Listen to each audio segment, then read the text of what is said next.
Hey, welcome back to a second Today in EVE Online. It is on the April 24th, part 2. We're going to be talking about Forsaken Fortress that's coming in May 26th. This looks like the new name for this. What do we call these now?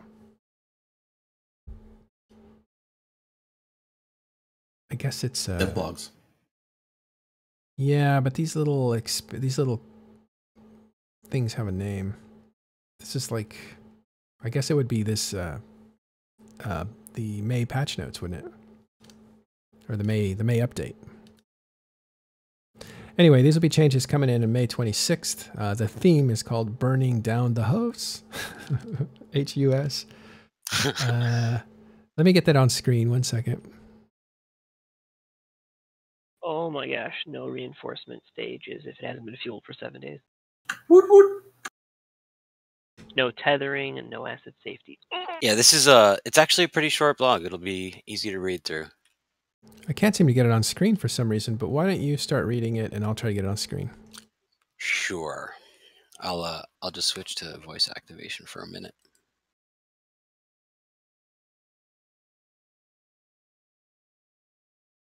Can you just read it with like a German accent though? Oh, now we're asking for a whole lot. That I would have to practice, wouldn't I? Meeting Capsulios. Coming May 26th of May, further improvements to the gameplay mechanics of structures will be introduced. No, I'm not going to do that. You do an ASMR mode. There you go. Absolutely. Coming 26th May, further improvements to the gameplay mechanics of structures will be introduced in the Forsaken Fortress update as part of the Eclipse Quadrant. Since the introduction of structures with the Citadel expansion, thousands of structures have been built in New Eden. Many of these structures have been used for a variety of purposes by players, with some structures acting as headquarters, key strategical beachheads, or even as logistical warehouses. For some of these structure deployments, their use may have dwindled over time to the point where they are no longer maintained by their owners. As a result, these Forsaken Fortresses proliferate in space as ambitions, conflict, and entrepreneurs rise and fall in New Eden.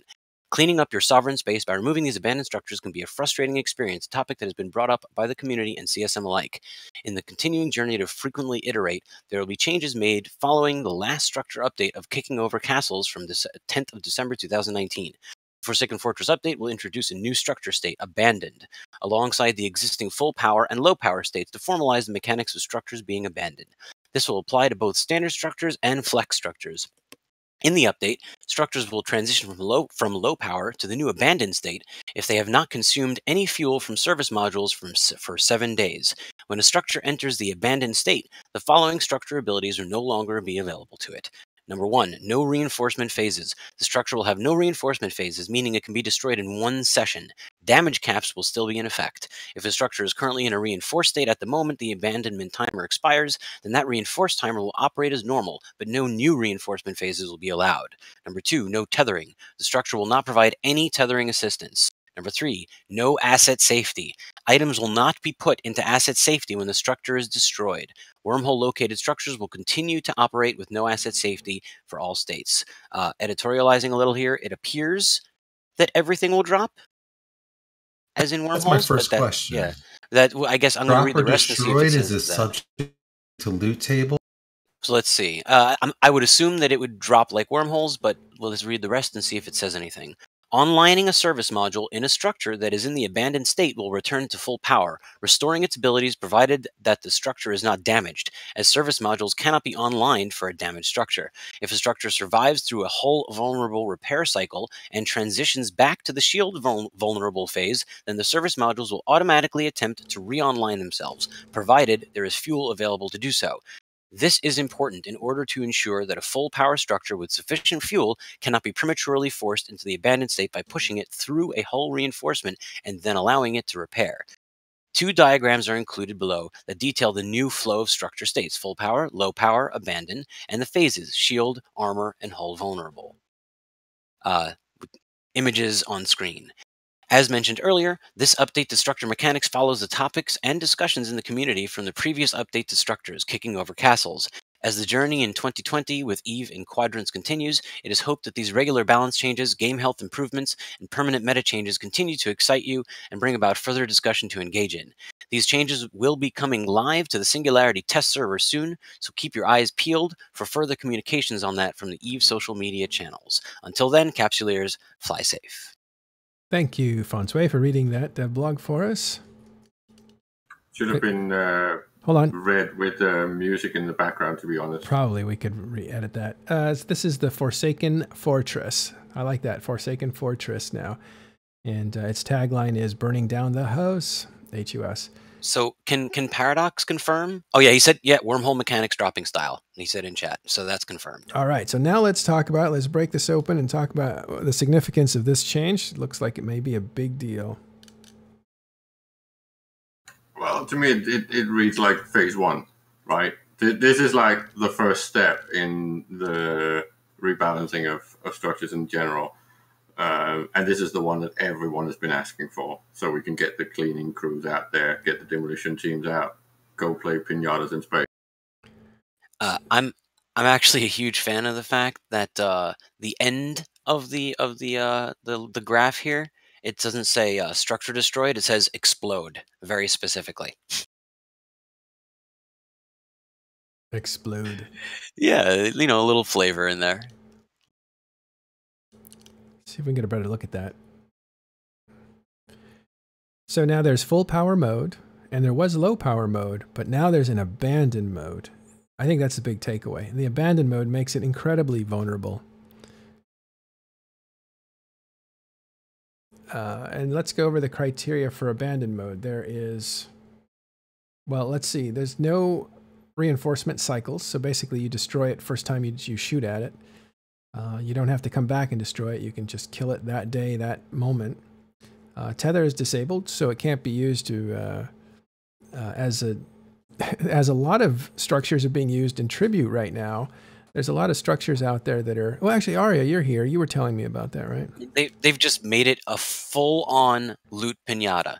You don't have to come back. You don't have to reform. You don't have to worry about a timer. There's no math. There's no anything. You show up, you shoot it, it dies, and everything in it drops. Right. Well, and that's great. Well, one of the things that's out there now, this again kicks in on the 26th. So actually, that's not very far from today, is it? 26th of May. Oh, next month. Okay, that's what I figured. 1 month from now. So, but in this month and before, like what's been going on up to this point and will continue for the next month, is that structures fall into a low powered zone, they can still tether. So you have like a lot of abandoned structures out there that are kind of ghost structures. And fleets can come in, and if they're still blue to those structures, they can use them to create a safety for themselves as they kind of roam around enemy territory. So I think when you have this abandoned state and not the ability to tether, you're going to lose that weird ghost town but still usable behavior that's been going on. At least it's been happening a lot in the north and Tribute and stuff, where there's a lot of abandoned structures that nobody's bothered to clear out because it's too much work to form up a fleet and attack something and then have to wait a while and then come back and attack it again. And this is definitely a cure for that sort of a thing. So abandoned structure state, no reinforcements, no tether, and no asset safety. Ooh. So are we going to see some really good wrecking ball fleets? This is. So I think that's exactly it. I was commenting to Matterall that as I'm flying through hostile space, there's an awful lot of citadels, including blue citadels for me, where I can dock up. You're coming in all and out. Low power. Sorry, keep going. All right, this should be better. So I found a lot of structures. All right, hopefully, let me know if I cut it out. But I found a lot of structures that are in low power mode, blue, red, as I go through enemy space, and they just look like they're abandoned. And I can dock in them, I can tether, I can get repairs. It looks like a mess. It's not something I would expect to see in a vibrant system or region like Delve, but in other regions, it's kind of an odd to see half a dozen structures in every system. Some of them even have names like for sale. I think this asset safety is the incentive. We make this change is a good change to get rid of these abandoned structures, but you need to provide incentive for players to go and blow them up. And removing asset safety and making things drop like wormholes is going to be a good incentive. Yeah, they hit both sides. They took away the annoyance of having to come back and worry about math and time and reforming, and they gave us the carrot of everything drops. Yeah, it's a big carrot. Also, it's full on loot pinata. Yeah, again, this is for abandoned structures. Now, what's the criteria for becoming an abandoned structure? No fuel consumed by service modules for 7 days. So it's kind of like a pause. If your fuel ran out, it was up for grabs. The shield went down. You could just destroy it, destroy everything the guy had. Mm-hmm. There seems to be giving people a bit of time, just in case they miss fuel. But after that, you've had 7 days. 7 days isn't that long, but it's going to make a lot of people happy that are going to go hunting for these things.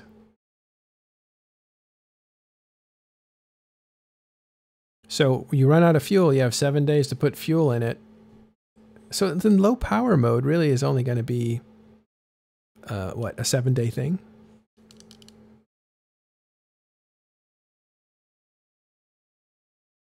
Like what's the criteria for low power mode? Low power is basically the same as what abandoned is, but it isn't the 7 days. Okay. And it doesn't have the same effects, obviously. So low power mode, no fuel blocks consumed. Yeah, that becomes a transition, a 7-day transition to abandoned, basically. Basically, yeah, it's here's your warning that you're running out of fuel.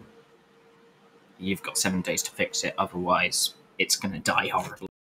Yeah, it also seems if you offload service modules and you have fuel in the structure, then it'll still become abandoned because it has to have a service module draw fuel. So offline service modules that aren't drawing fuel, even with fuel in the structure, doesn't count. Still abandoned. That's an important point. So if you have a structure, you're going to have to deliberately fuel it. Or it will eventually get, after 7 days of running out of fuel, abandoned and be able to be destroyed and things being able to drop as loot in it. That's a huge deal. That really turns around structures as a set it and forget it to you got to be very deliberate about keeping it going. Yeah, I think that they did this on purpose. The language is very precise. It's not that it's out of fuel for 7 days. It's that it doesn't consume fuel for 7 days. But what would stop something from consuming fuel if you still had fuel in there?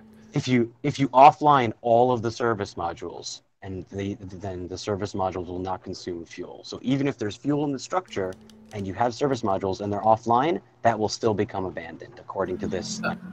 Sorry, just to check something. Sorry, Fonsui, how much do you know about structure mechanics? I just want to run less than you. Okay, because doesn't it turn everything off if you reinforce a structure into a hull timer? Yeah, that's what it does. Which would technically mean if it's abandoned, but somebody comes along and doesn't kill it the first time, it's now, after 7 days, gone into abandoned, and you can come back and do it. Well, this does remind me of what player-owned starbases were. So it was POSs, pauses. You had to pay attention to them. You couldn't just leave one out there. They had to be fueled. It was a job for somebody in the corp to go fuel these things and make sure they were constantly fueled. They had to be looked after. They couldn't just be put out there. Citadels were not like that. You could put it out there and literally turn nothing on and just have it there and use some function to it with the tether and other things. But now they're switching it to be a lot more like it used to be with the POSs.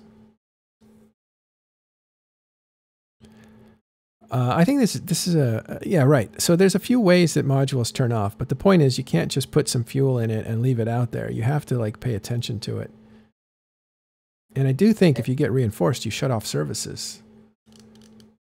You have to reinforce it to hull. It's the armor timer doesn't.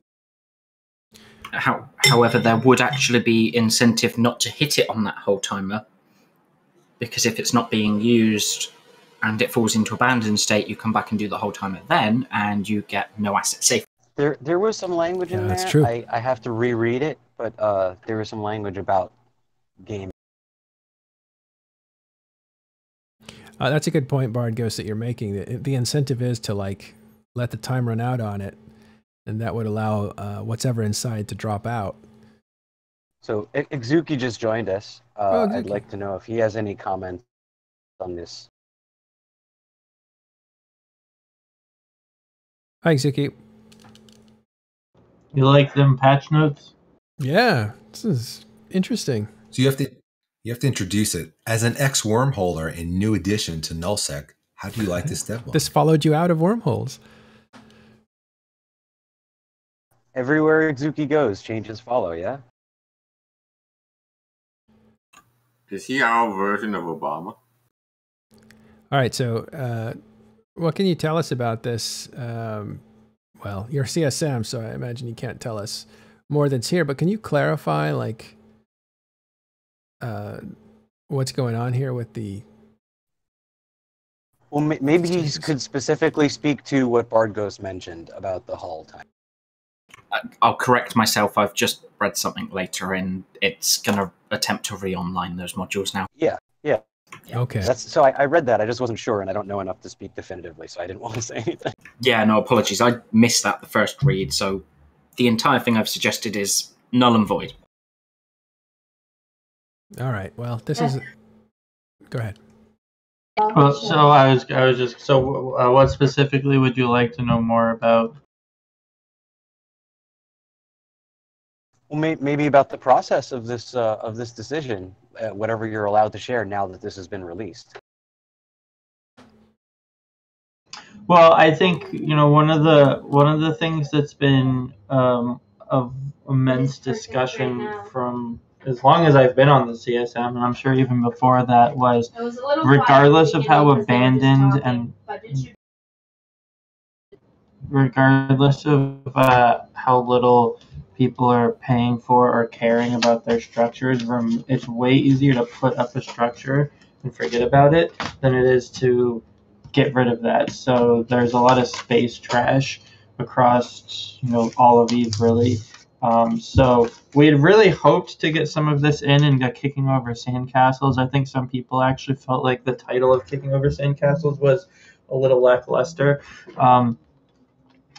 The additional state became necessary. Like some of this was originally planned to be shipped in December, but it became obvious that there was a lot of problems where if a low power structure just didn't do all this stuff, because there's a very natural way that a previously fully fueled structure can find itself being low power via being reinforced. So we thought it would be really detrimental if a structure in its whole timer had no asset safety, which would also then mean pretty much nothing has asset safety, as well as tethering and stuff. So an additional state was eventually determined to be necessary, and that took a lot longer than I think that us and CCP were hoping for. So this is the soonest we could get those changes in.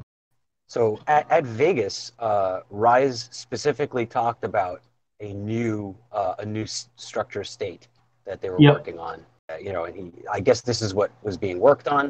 He did say that it could take some time. He did say that he was going to be careful about it. It looks like that's what was done. I'm very happy with that. Like burning down the husks is indicative of the targeting of this. The Astra Husk specifically is known for being dropped everywhere. These things cost what, 500, 600, 700 million. It's pennies. I mean, retires are even cheaper. They're everywhere. Wormhole space doesn't suffer from this issue quite as much because without asset safety, there's a little more incentive to go burning down everything that you can find, especially ones that were low power and were thus like before December. Actually, you could kill a structure in only 12 hours in wormhole space, and one of the biggest feedback that I constantly got after December was it actually increased how long it takes to kill an abandoned low power structure. So the CSM pushed really hard to try to get it so there would be no reinforcement at all. If you abandon a structure long enough for it to actually become abandoned, which I think is, we settled on 7 days, it looks like, then we were hoping we're gonna see tons, like almost like when low power was introduced as a state. There was that time period. There was that like window, especially I know in Wormhole Space, where we saw like mountains of structures being blown up the same weekend. Um, I think what we'll see, we might see something very similar. Is 1 week after this patch goes live, I think you're going to see mountains of structures burning. HiSec's full of this stuff. If people don't fuel their stuff or pull it down, you're going to be seeing people war decking structures left and right, especially because a lot of them are in like tiny no-name corps. Because the lack of asset safety, we're hoping will mean that at least some of these are going to actually become actually valuable to go hit, and at the very least, without the reinforcement timers, it should be way easier than ever to go mop up space of structures no one's using. And by making it so that you have to actually pay an upkeep to keep stuff fueled if you want it to be tethering, then we're making sure that all the people that use a lot of staging structures, across space just to get them a safe place to run away to, they need to at least invest a little bit in there, which I think is in line with some of CCP's intentions to try to make there be, more maintenance cost to maintaining their empire. So the maintenance cost isn't only in terms of fuel, but also in terms of showing up, which, a lot of people, I would say that the fuel is probably a lesser concern than actually being physically present and bringing the fuel there. Well, I think the logistic cost is not to be underestimated on people that maintain large networks of stuff. Like I know, now that I'm also flying around nullsec plenty, there's so many low powered structures everywhere because A, killing them is just too much work, and B, they're in the grand scheme of things like extremely they're very, very cheap for the service they provide, as being just one more place I can dock, one more place I can sit tethered, run away to safely, especially with, for supers and titans, the ability to run away to even a low power Astra House right now and at least be tethered while I can scramble to get my shit together is a very real thing. Like even just yesterday, we barely missed catching a ratting super that was able to escape to a low power Astra House. In which it becomes a lot trickier now. You've got to try to bump him, and he's got at least a minute to 2 minutes while you're bumping him to probably sort out his getting signed and all that, or safe logging and all that, because bumping supers is tricky. But now at least if they want all that, they've got to pay. They've got to show up to defend those structures. They've got to pay to fuel them. So we're hoping that this is going to clean space up as well as raise the bar a tiny bit for people that are maintaining a network of structures all over the place. So it sounds like from what you said, this is bringing wormholes back in line with what they used to be. It's even better than what they used to be. Yeah. Previously, it was 12 hours. If I find abandoned structures, you can bet your butt we're just going to blow them up. I mean, sure, and with damage cap, you're still looking at probably, they have less EHP when they're in low power, but I think you're probably still looking at a 45 minute operation, maybe slightly more than that, to burn it down completely. But people are going to do that if I will sit here for an hour. That'll probably also create some content in some places. Structure bashing has a tendency in wormholes if I don't lock it all down and all that jazz to invite content. And then at the end of it, I might get some loot. We've blown up plenty of low power Astros that we just found randomly that dropped heaps of cash. So yeah, there's a lot of value that's locked up. So I think this is a much larger boon. Like obviously this is good for wormhole space, but it's a much larger boon for K. Who knows what's locked up in all these structures that we would never, ever, ever see from blowing them up that we'd see now. It's probably better for nullsec. Much easier to clean up structures with no asset safety. Yeah, you really have to be on your game. Yeah, it's a lot of incentive. And I know for a fact that Pirate and Heldon are going to be we're going to start seeing a lot more war decks out of them. They've been very, very active in the past month. Since the announcement of Surgical Strike, a lot of nullsec players have moved to these high-sec war deck alliances and are just blowing stuff up, farming high sec left and right. So this is even more in their favor. Yeah, this is I got like after the summit and the trailer and stuff. I told a lot of people that I was excited for things that were coming out over the next couple of months. This is one of the changes that I'm most excited for. I see this as a just largely all around positive boon to the game. I think this will touch all parts of space. Everybody should feel a bit of the benefit of this, and I suppose I'm being naively optimistic to think there won't be someone that's really grumpy, but compared to like Surgical Strike, I'm hoping these changes are going to be way less contentious. More importantly, what's your dog's name? Parker. So what great name. Who do you think is going to not like these changes? Lazy people? I mean, the considerate. people that I can foresee the most likely to not like these changes are people that are using, I could stretch to say even abusing networks of low power structures. They put structures up, and without needing to do anything else to them, they're getting the benefits of a safe place to dock, a safe place to tether, and they're going to lose those without now needing to invest more time and more energy than they did before. What about people who are taking, it's the wrong time for this, but on vacation or unable to get to the game for a while? The casual player that needs to They have a month's warning. That should be fair. Yeah.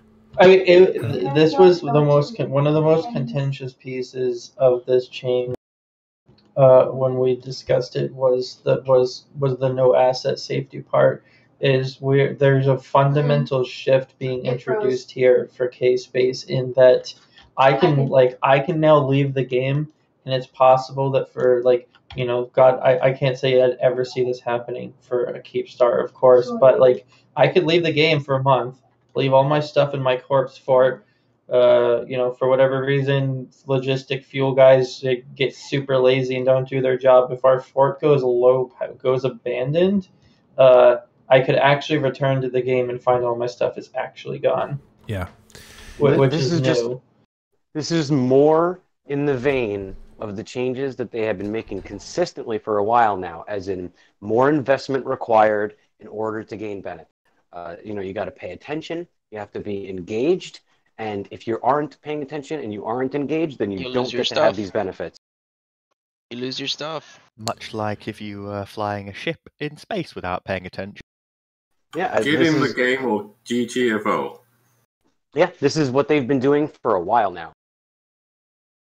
And there's a bit of organizational impact to this. So if I'm a pilot, I have some Titans, say in a 1DQ Keepstar, and I go away from the game for a year, I'm only going to lose my Titans if that Keepstar stops getting fueled. And what are the chances of that? The organization would have to not be fueling that Keepstar. I mean, there's also there's a bit of room here too for the ability to we do this in wormhole space, right? So it's common in wormholes to unanchor your own Fortizar once or twice a year to kind of shake it out to get all the stuff from everybody that's vanished. You tell all your active members, guys, move all your shit from this fort to that fort. We're pulling this one down. The potential, I suppose, is there that I could one day decide to just lock everybody out of my Fortizar, pull the fuel, and hope that I can successfully get it blown up a week later, in which everything that was there is now going to fall out as loot. Wow! Are you saying that it will be abused when cutting the fat? Well, I heard Billy's probably going to do that with the Keepstar and Perimeter. He's just going to steal everyone's stuff. But before Aerith suggests this to Goon Isk. All right. So we Billy just joined us. That's the reason I'm teasing him. Yeah. No. Mechanics question on this: if you were to unanchor without going to abandon mode and unanchor, do those assets go right into asset safety?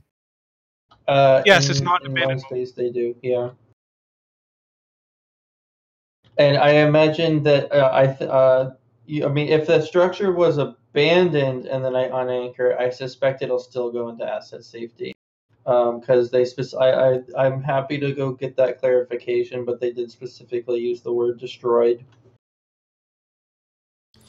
I think that's a good note because that means organizations, if they want to pull down a Keepstar or any structure and you're worried about their assets for their members who are being active, a way to kind of activate that asset safety seems like a smart idea.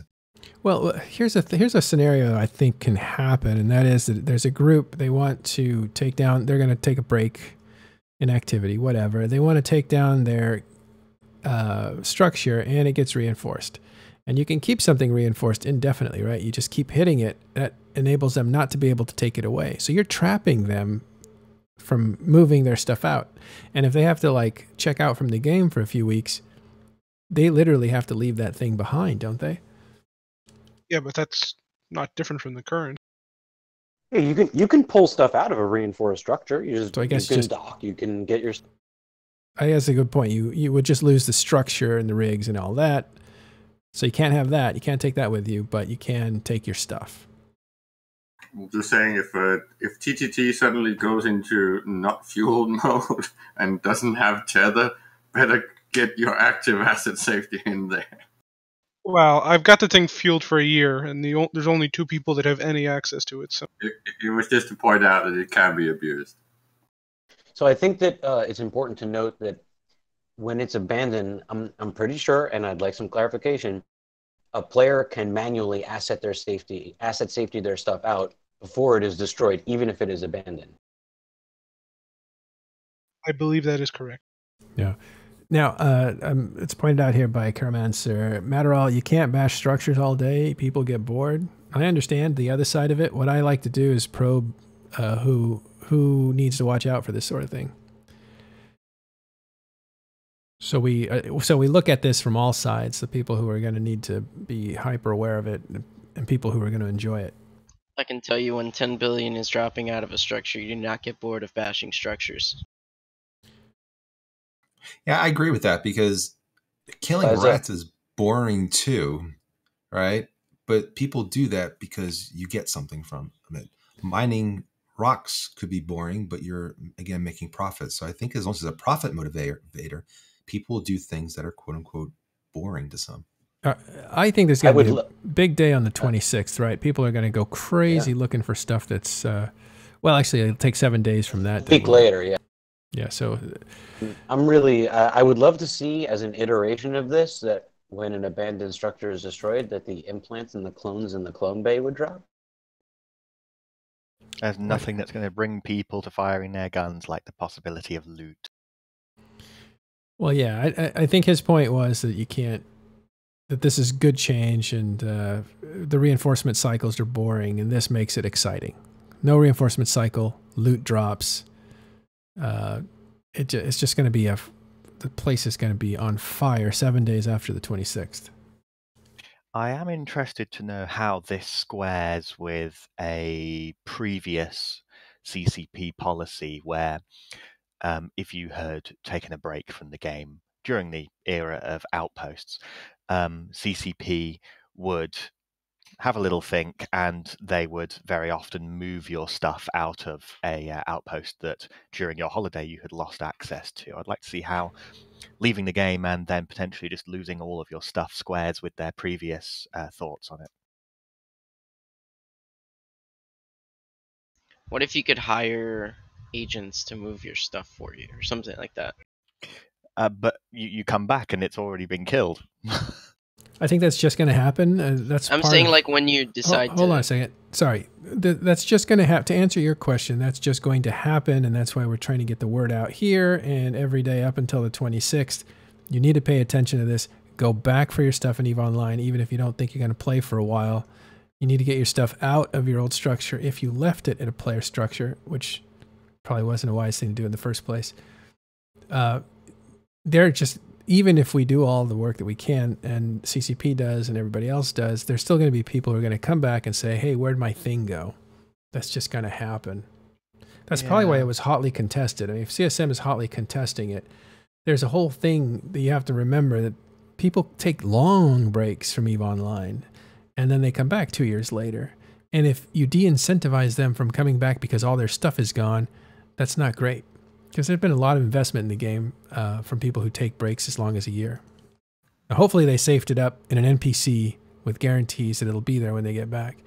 Sure would be a shame if somebody had a motorcycle accident, stayed in hospital for 2 months, and then came back to all their stuff gone. Hit by bus argument. But Ixuki, I'd like to ask: did anything like a grandfather thing?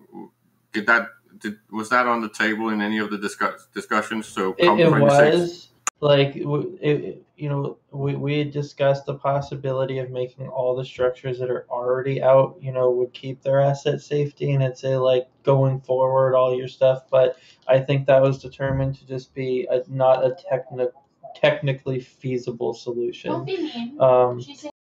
Grandfathering things is always really tricky, and I think that the edge cases of that person that disappears for a while, comes back and finds all their stuff is gone, is going to suck. There will absolutely be some of those, but I think that we also determined that we didn't want to ruin or diminish the impact of this change for those very small subset of players. It was certainly touched about. I mean, I would note the asset safety portion of this change was probably the hottest debated part of the change when the CSM discussed it. Well, so this is obviously what they were referring to in the recent dev blog, where they buried the words asset safety and no details about it in that image and not in text, smack in the middle of the dev blog. Yeah. Just to follow up to Ixuki, you can't, of course, give us any numbers, but had CCP already pulled numbers on current not fueled structures in space to consider in that discussion?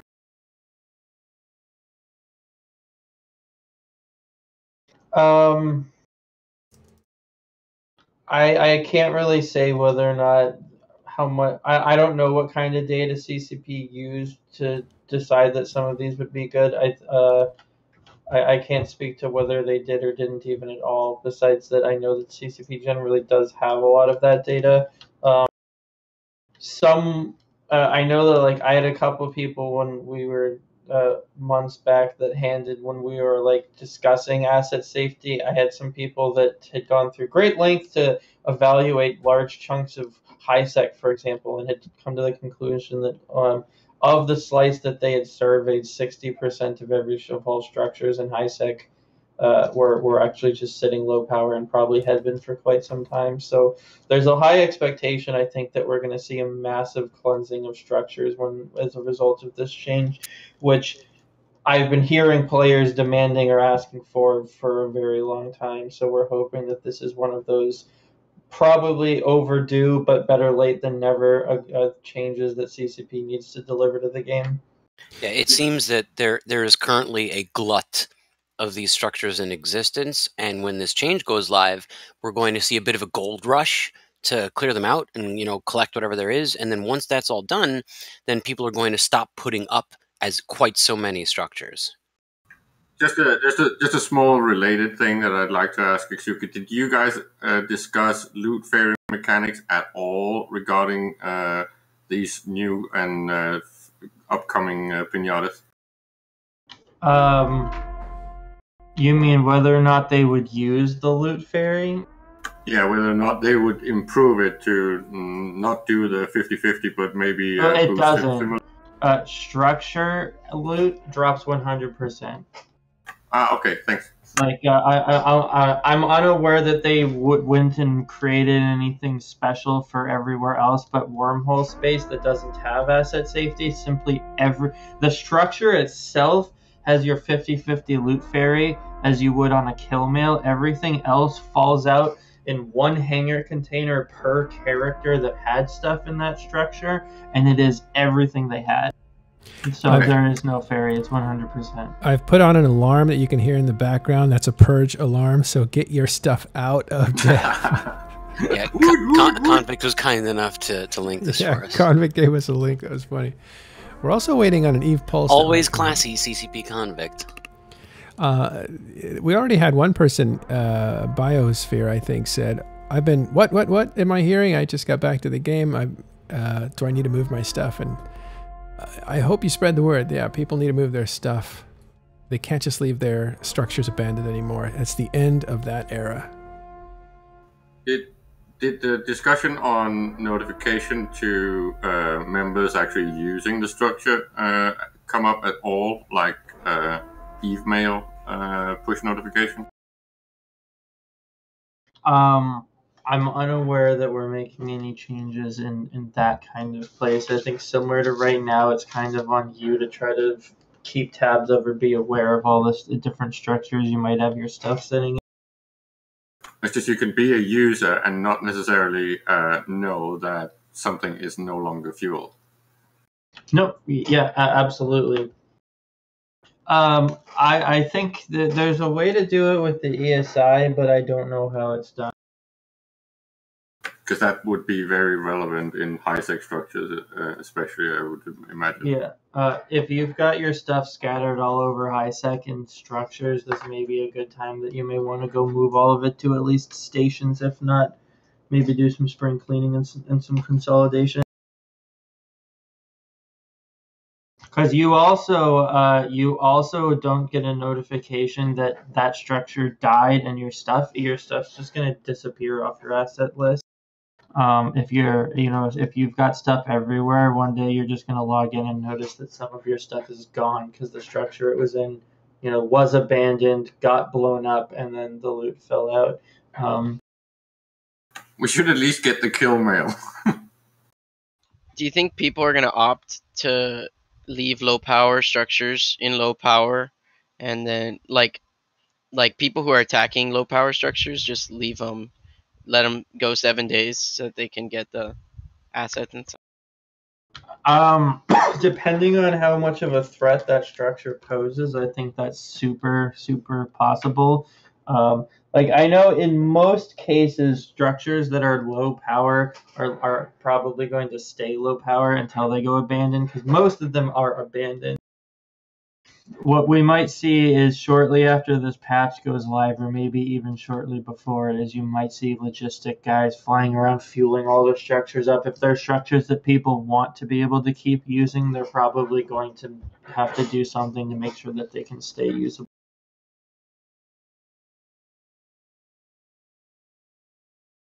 I gotta run here in a minute. Any other quick questions I can answer for people?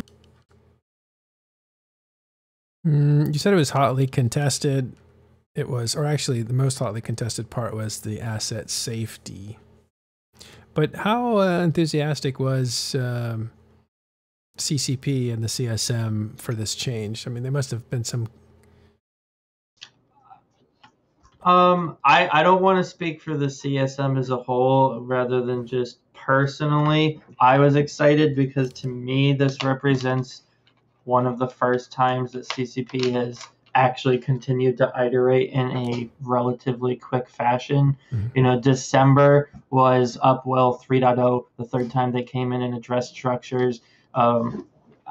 I view structure mechanics as a relatively high importance, high impact part of EVE. So I'm glad to see that, albeit 5 months later, but 5 months later, it's that we're getting progress there. So I think that's good. I like changes that are going to touch and impact all of EVE as a whole, so that we don't need to listen to people complaining that, oh, look, CCP is just spending dev time only on null, only on wormholes, only on high sec, which is one of the kind of frustrating bits you hear frequently on the CSM when you're looking at stuff rolling out that I'm excited for. I would say that a lot of what you see in this patch was, this was very much changes pushed forward by the players. Both CSM summits had multiple sessions on structures, so this feels to me like, it feels like a win in the context of we came, we complained, we said here's all these big problems that's facing pretty much everyone. Like I said, I don't want to put words in anyone's mouth or speak for anyone, but I would say that I feel comfortable saying the majority of the CSM viewed structure proliferation and the mechanics around them as a very high important issue. So this feels like progress. I would emphasize that I don't think anyone is going to come claiming that structures are fixed and there isn't more to do, but we've made another, I consider, big step in a positive direction. Was there Very a, grateful for that in that case, because it's one of the biggest things in my mind that is part of the stagnation of the game. you don't have to say who, but was there CSM that were against this change in general? Discord, can you say that again? You don't have to say who, but was there were there CSM that were against this type of change? Well, we obviously can't say. All right. I don't think though that there was any disagreement over low power structures need to be easier to kill. Mm-hmm. But yeah, I'm gonna be cautious of touching on anything else that could be viewed as me talking about the rest of the CS. All right. Well, I'm this seeing looks some like activity in the Discord. Yeah. And just want to ask, when if a player has assets in a structure, is it correct they will receive no notification as the structure transitions from powered to low power to abandoned to destroyed? That is my understanding. I'm unaware that this change is coming with any changes to notifications of that kind, but I will pass that question along to see. We did talk about it, so it's definitely something that. Right. That's good to hear. That seems to be what's coming out of Discord is a couple voices that are concerned about a lack of notification. So I think a big winner here is fuel is popular again. I honestly don't know if we're going to see a huge uptick in structures being fueled compared to what they were before. I think you'll see just a lot less random structures being anchored.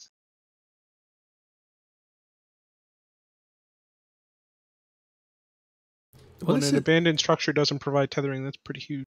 Yeah. So people are saying that a week isn't long enough, but it's a week after you run out of fuel. Like, you can fuel things for longer than a week. You can drop a whole bunch of fuel in these structures. Literally years worth. Yeah, I don't see that as being a problem. Now, notifications would be nice. Notifications would be very nice, but I don't think that week is punishing in the least. I'll tell you from like a low sec standpoint, there's a lot of low power structures that people use to tether. Yep. I know, and they can pay for it, or they can not. Yeah, you can engage with EVE Online, or you can not engage with EVE Online. And if you engage, then you get to use these special things that are super awesome. Much like old POS, if you put your super inside a POS in a ship maintenance bay, and the POS went offline, you lost your super. Oops. Yep. Yeah, this is in line with old pauses. Right, I gotta run, but thanks for you, the chat. And if anyone wants to follow up with any specific questions, feel free to hit me up. Have a happy Friday, everybody. Thanks for coming by. I think the added risk is definitely a good thing. Yeah, there are still NPC stations. There's still manual asset safety.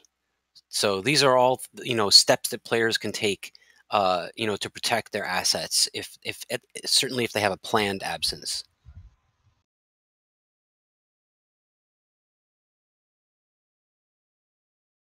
And it's important to remember, if you've got your assets in like an alliance, like Staging Keepstar or something, the thing's not going to go offline. It's either going to die or the regular way, or it's not going to go offline. The amount of low power Keepstars in this game is like 0. Yeah, this is targeting a very specific subset of structures. This is not going to hit a lot of structures that people may be worried about right now.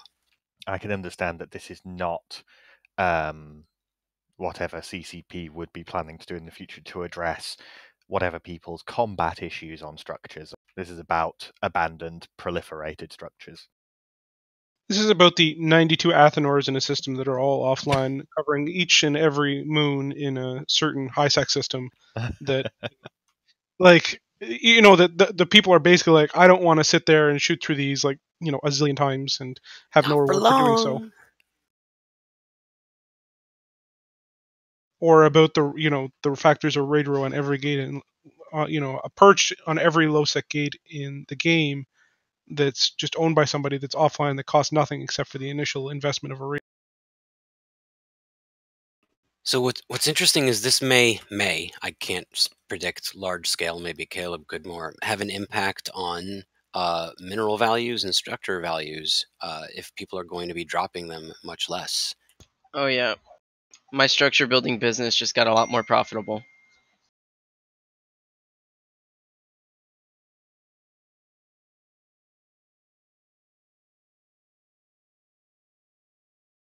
Also depends on what comes out of these things, right? So I don't know what is in a structure that's used like this on average and how much the loot will actually change anything on the value.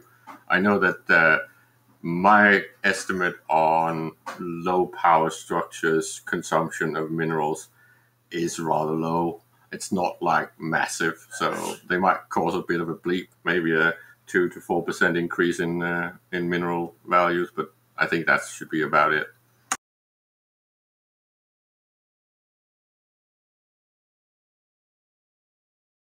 Which is going to flatten out because they're not going to be used for this anymore.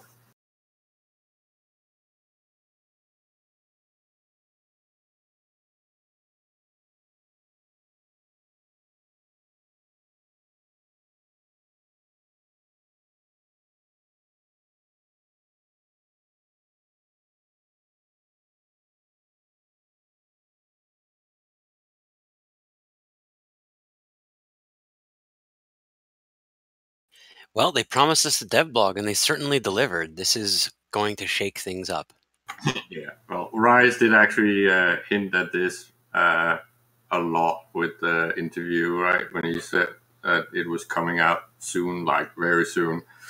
We thought, or at least suspected, that it might actually have hit last Friday or early this week, but we got it exactly when we were supposed to.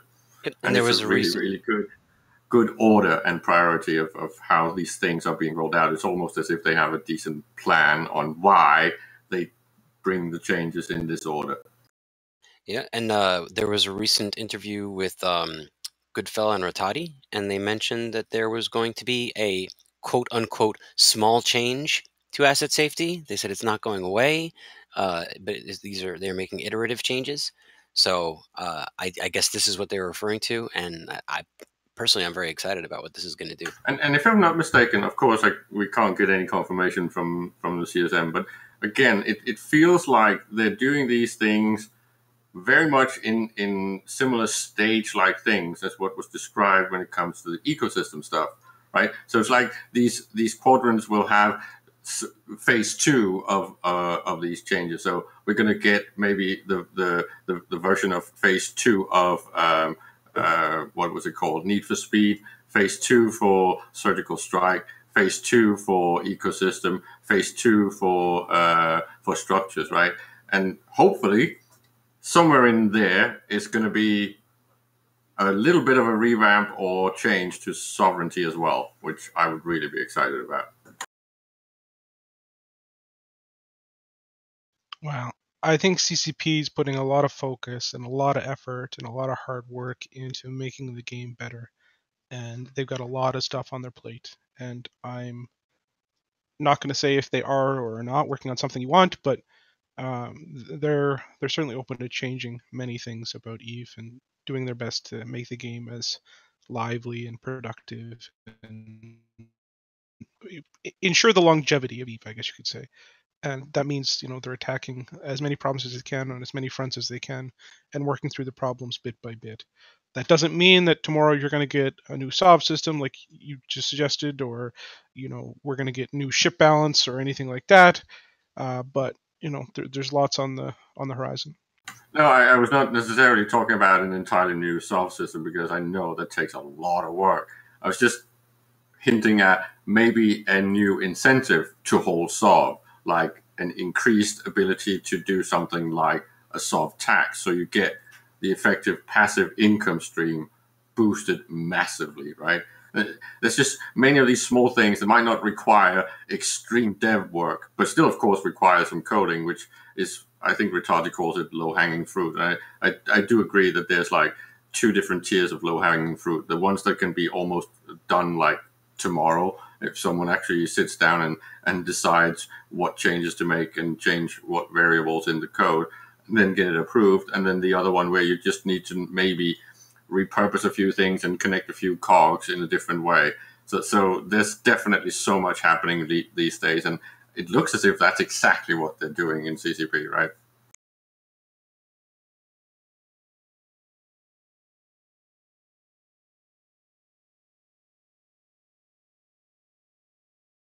Well, this seems to fit into the scarcity part, doesn't it? Oh yeah, definitely. These things all tie into that. This is why I'm really excited about what's happening right now, because first of all, it smells a little bit like rolling the game back to something I keep calling Classic Eve. But it seems like these different developers with these ideas and these new mandates and rights to actually implement stuff and grow balls again, they're talking with each other. And they're really like ping-ponging ideas that then gets implemented in the different teams. So 5.0 will be talking with the ecosystem team and with Talos and how to do these things in the right order. It's very much the opposite of what we've had for the last 5 and 8 years, where it felt like everything was just disconnected and no one talked to each other and no one cared about what impact it had on the rest of the system and the rest of the game. This is completely the reversal of that. And it just, because Eve is so complicated and because things have so much potential to create emergent gameplay, doing this way is just so beneficial for the game. And you're going to see that in every aspect of it, I suspect. So you mentioned a key phrase there. You said Classic Eve. And like there's been talk about this before. There's like, I think this one dude on Reddit that likes to talk a lot about quote unquote Classic Eve. And obviously we all know that that's not a thing, but it kind of is, in that we don't roll the game back to what it used to be, but this restores some of the feel and the metagame that existed. And I think bit by bit and piece by piece, Eve is becoming scarier again and requiring, the kind of dedication and involvement and engagement that used to be required and has been lessened over time. I'm not ready to be positive about these undoubtedly good changes that are being made, because we've had stagnation with almost no meaningful changes for several years in a row. So I'm very excited for what may happen, but I'm gonna need more before I can be truly excited about what the future of the game development brings. Okay. Like it's the most True, fucking. You know what I mean? Like, listen, I get it. Like, yeah, CCP doesn't have a good track record of fucking solving all their problems. Like, the longer you go back, the more time. Like, well, for the aggregate of 15 years, well, they fucking sucked at different times. They're doing a good job now. Say, good job, CCP. Keep it up. Like that. It is a Like, good Yes. job. okay, don't add the fucking end of it. Then just say, good job. Do it again. That. Don't be like, but over the last couple of years, you were. Good job. That's it. We can't punish them for the past sins. There's a lot of new staff, a lot of new developers, and Hilmar is back. People are paying attention. There's a new CSM every year, not entirely new, but there's a new CSM every year. Like, things change, people change, the company changes, and I think that we've seen quite a bit of directional shift, of paradigm shift that. And I understand that there's a lot of people who are traumatized and aren't so ready to jump in, but let's play wait and see at the very least. Okay. All right. So June 2nd is when the first crop of these abandoned structures will appear. That's the earliest possible time they can appear. That'll be the bonanza if there are a lot of dead, if there are a lot of structures out there that are in low power mode now, June 2nd, they will go into this new abandoned mode, which means you can kill them right away and loot them, which would be great. Right now, we're going to actually take a quick detour to Eve Pulse, see what's on that video, and then we'll be back. Here it is. Welcome to the Pulse Capsuleers, another regular burst of info from New Eden. Since the Citadel expansion, many new structures were built in New Eden. Not all of these are in use today, and many are in a low power state, so we're giving players the tools to remove them from space more easily. The Forsaken Fortress update will introduce a new mechanic for structures that are no longer maintained by their owners, allowing them to be destroyed in one go.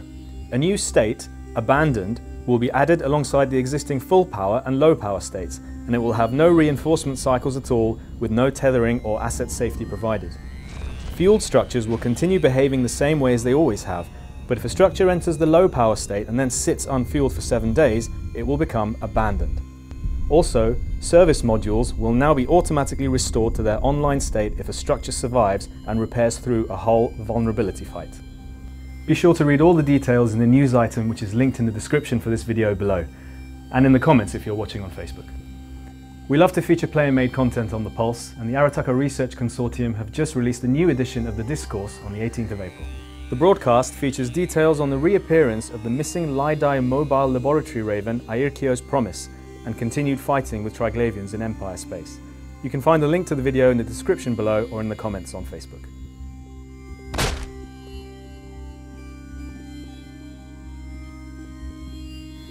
And now, despite growing levels of ineptitude, CCP Convict continues to receive new starships. So we're going to hand over to him now at another undisclosed location in deep space.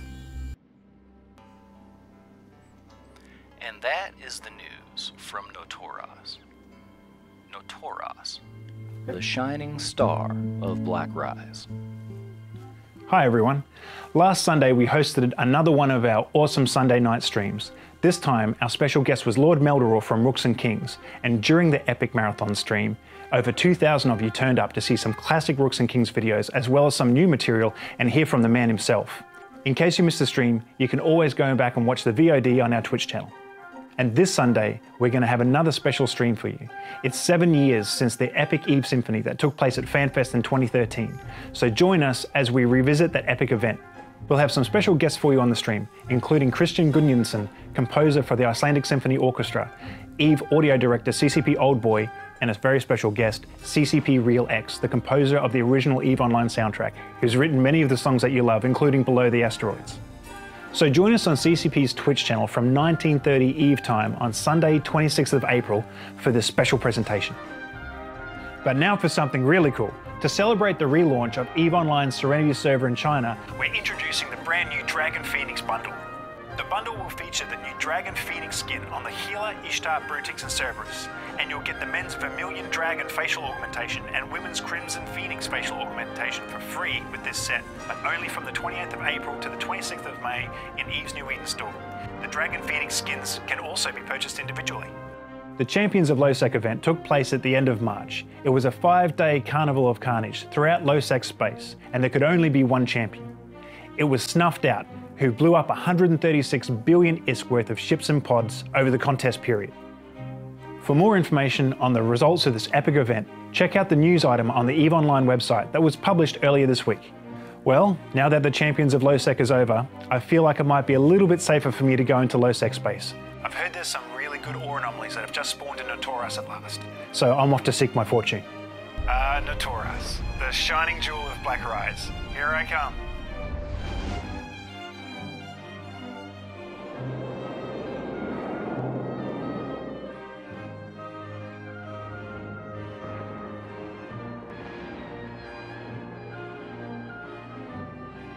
In light of the continuing global developments and restrictions surrounding COVID-19, we've taken the decision to cancel the EVE Russia 2020 event in Moscow. We know how deeply disappointing this news will be for our Russian-speaking community, but we feel it is absolutely crucial to continue following the most responsible course of action and prioritize the safety and well-being of our attendees, staff, and of course the general public. The process of ticket reimbursement has already begun. That's all for this episode of The Pulse. Remember to hit subscribe to stay notified when we post a new video. As we always encourage you to do on The Pulse, stay safe, stay connected, and we'll catch you next time.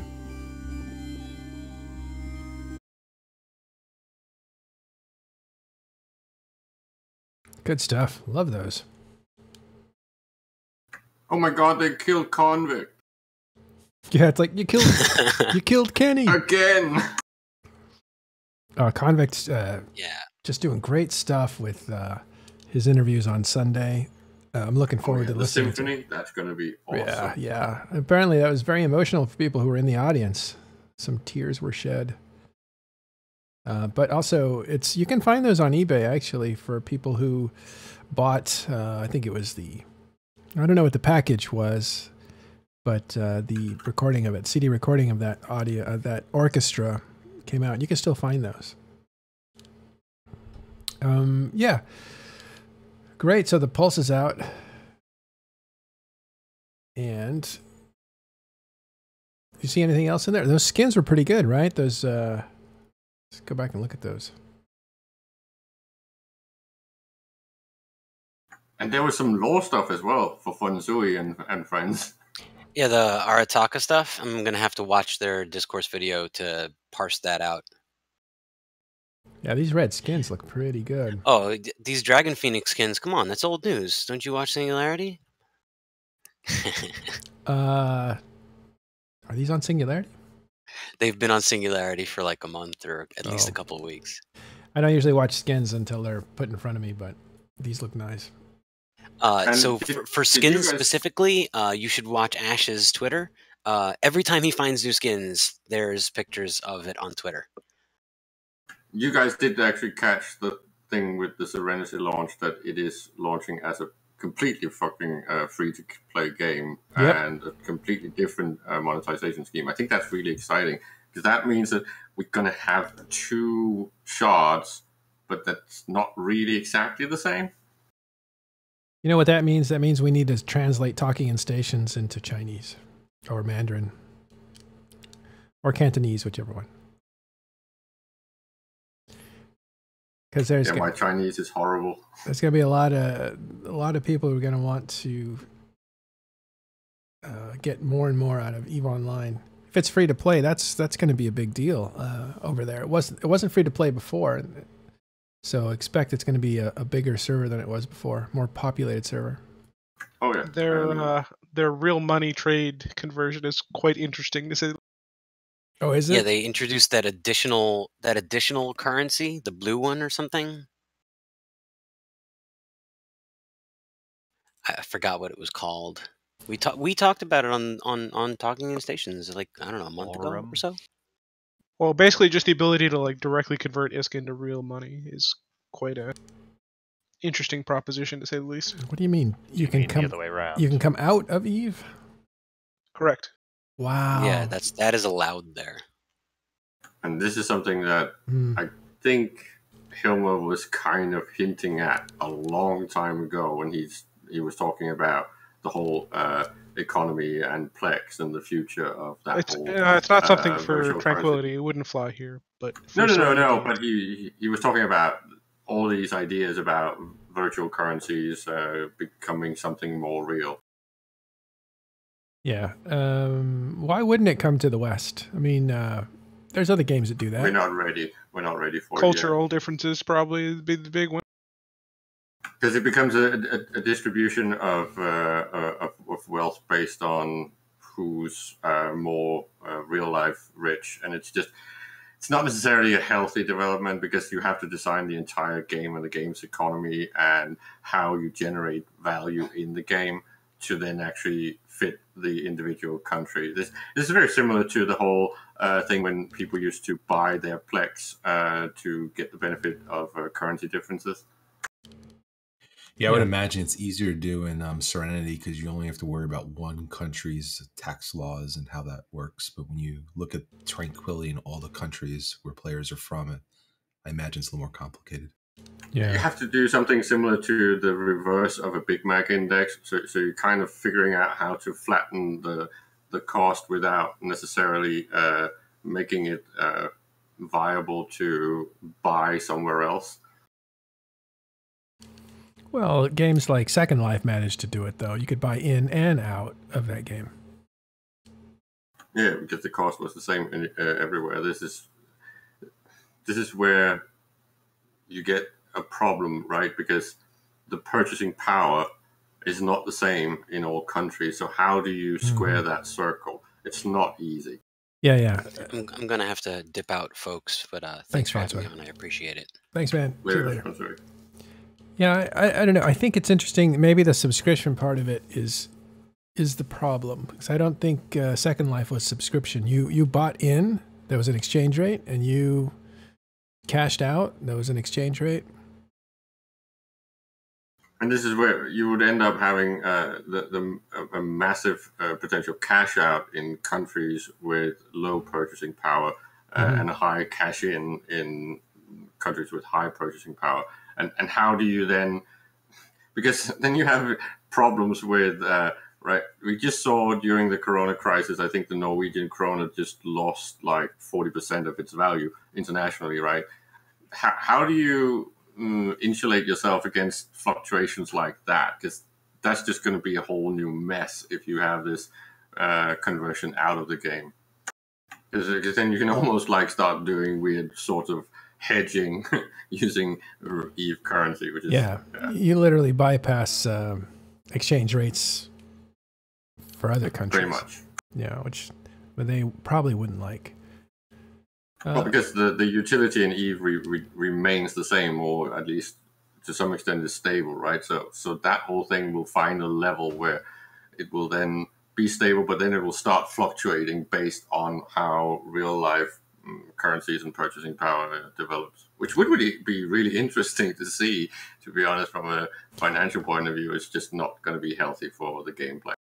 Yeah, again, I think one of the sticking points might be the subscription. Everybody pays $15 to get the most out of the game, that sort of thing. Because I think if you just buy in, you're buying at your, with your local currency, and so when you're cashing out to your local currency. So this is why I keep saying that what CCP needs to consider doing with something like Plex and the whole virtual value is to disconnect it from the in-game economy in a way that's sensible. So you can get vanity stuff and you can get game time, but that's pretty much it. And then it needs to go out to the account level, and your account needs to be where you have this. What we have is at the moment is like something like the Plex Vault, but that should actually go on your account, right? It should be outside of the client, and it should be a common currency that can be utilized or converted into any of the brands that CCP generate, because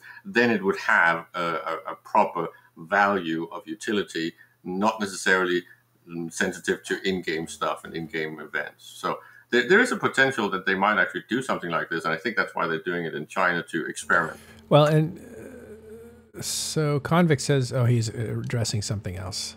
And then somebody named Daddy here says, in China there is a corporation controlling RMT, cross games, and such, that current... And I've lost the thread because the spelling has gotten so... You typed that too fast, I can't understand it. Never mind. The interesting thing is that if we generate Plex with real-life money by buying it from CCP and then increasing the availability of Plex, this would be similar to how you see the ISK grow. If we saw something similar to the Plex economy, right, so you could follow how much is getting created and how much is getting potentially destroyed by being sunk out and actually given back to CCP for services rendered, you might get this situation where people would want to potentially store some of their wealth in EVE, because then it would become what Hilmer talked about when he talked about virtual currencies. Because in the current cryptocurrencies, which pretty much are all scams, but that's a longer discussion. The point is that if they're generated from real wealth and put into the game economy or CCP's economy, then you can store that, and as long as there is more and more sunk out of the game, it retains its actual real value. So there's just so much potential in there to finally have what is almost like a pseudo cryptocurrency by having this in EVE Online. Well, all right, back to the headline for this segment. Forsaken Fortress coming May 26th. That will introduce a new mode for structures. It will be their final mode. They will go from full power, and if they run out of fuel, they'll move to a low power mode. And then 7 days in low power mode moves them to a new state, which is called abandoned. And at that point, they can be destroyed right away, and they will drop loot, and there is no asset safety. And they can't be used for tethering, so that's what happens to structures that are abandoned. And so 7 days after the 26th of May, which is June 2nd, you will see a lot of structures that will be attacked and destroyed that have been abandoned for many months.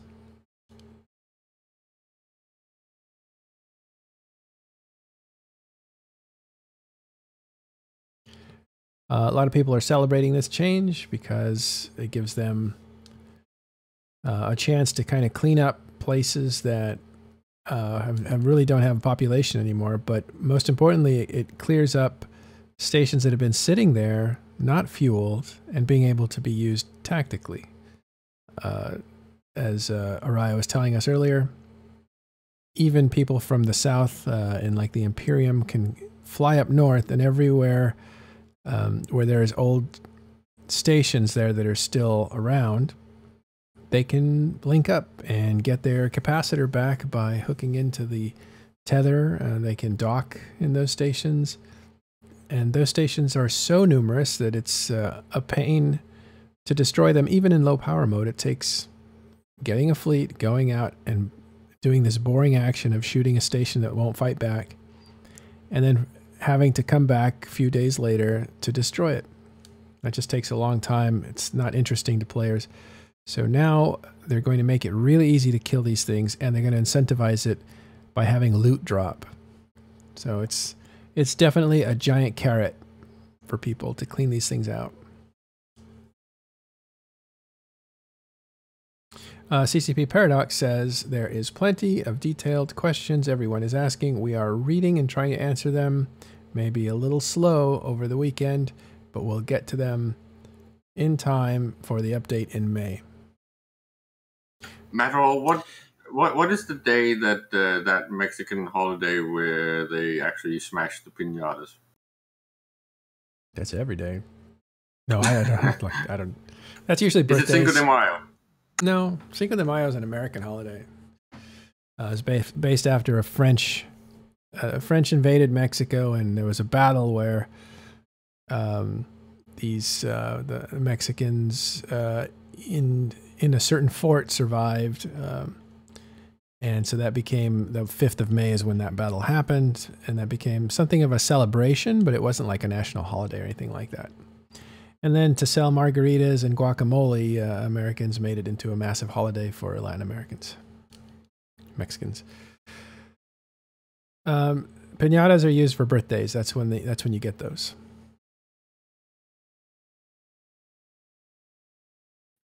I think I saw a tweet that CCP Aurora wrote to devblog. Awesome. Very happy to get that on a Friday.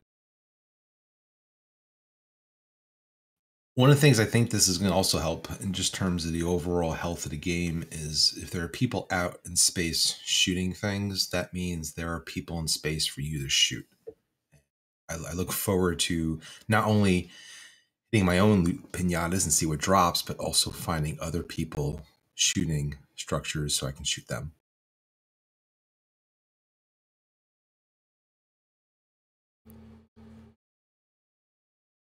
All right, so we've been on for a good hour and a half on the second segment of the Today in EVE Online.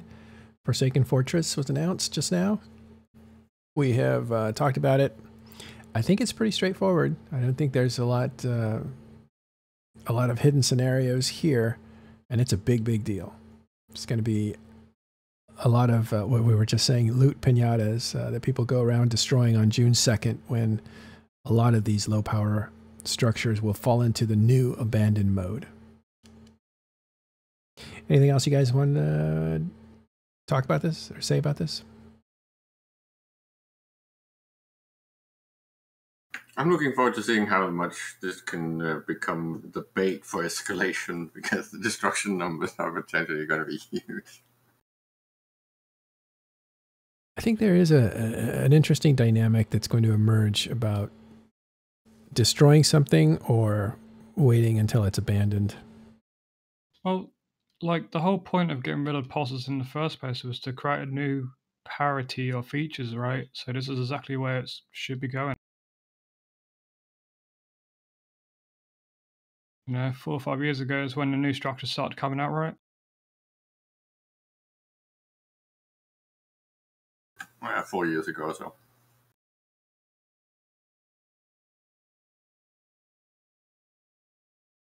All right, I'm going to prepare a raid. Are you raiding CCP? Probably. Let me look him up.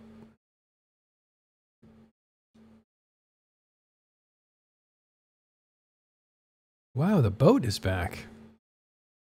Oh, that's cool. He's a good streamer. I usually find I'm interested in other games when he's streaming them.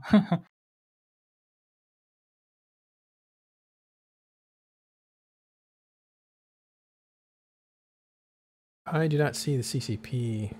No, they stopped and threw it to, I think, Torvald. You should maybe throw it to Boat, just so we can go and say hi, Boat. Yeah, we'll throw it to Boat, his old friend. Then we just need to get Laz back as well, and everything is starting to look good in the game. Mr. V? Yeah. Les is active on Discord. All right, Boat's always entertaining, guys. Stick around for Boat. Thanks for watching TIS.